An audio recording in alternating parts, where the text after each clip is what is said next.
And this is why I always try to teach you, it's better when you become a real adult. It's always better to make enough money to just pay somebody to do these kind of things rather than doing it yourself. Or maybe I'm not lazy and I'm enjoying myself.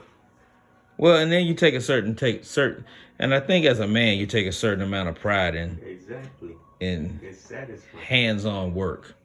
Doesn't this satisfy you? Hell no, it does not. I would much rather be watching someone of Latin American descent that I picked up at Home Depot. Yeah, you're canceled with Kevin Samuels. So how much more do we have to go? So this TV stand project has taken what? Well, we had to keep leaving and coming back, but we're making progress. Exactly. How much more do we have to do on here? Not much, man.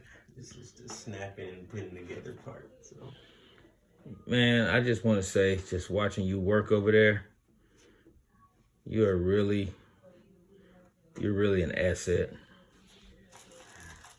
You're an asset too. Like without the last 3 letters.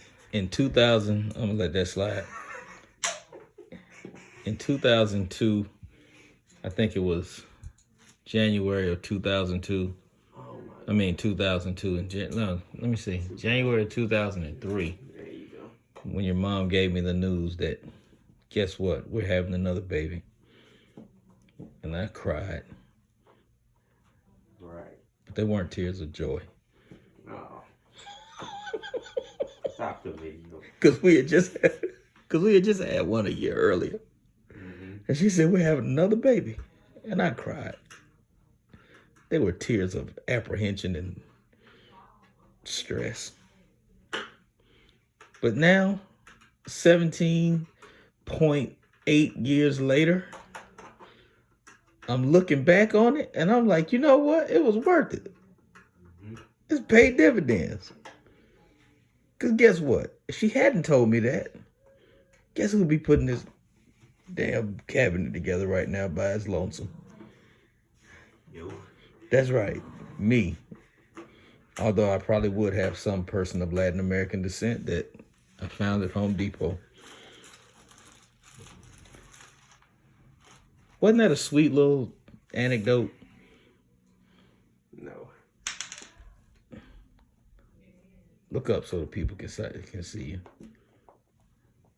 Wasn't that a sweet little anecdote about what I said about what your mom said and I cried? How does that make you feel? You had me in the first half. Well, you did call me an asset minus the last 2 letters, which I feel is wholly inappropriate. Think you going to college, you could just call me an ass and get away with it. I didn't say that. But you know the other thing too? What's up? If I had not, if your mom had not given me that news in January of 2003, I would have had to drive myself down here. I wouldn't have had a driver. Yep. So you're an asset in yet another way. Yeah. Maybe it was all worth it. The $672,000 I spent raising you, maybe it was all worth it. In counting. Ain't nobody counting shit. It's over. It's a wrap. In counting. But you're doing good, man. Look at you. You like you might be of Latin American descent somewhere down the line, the way you putting this cabinet together. Right. I appreciate you. I just want to let you know that.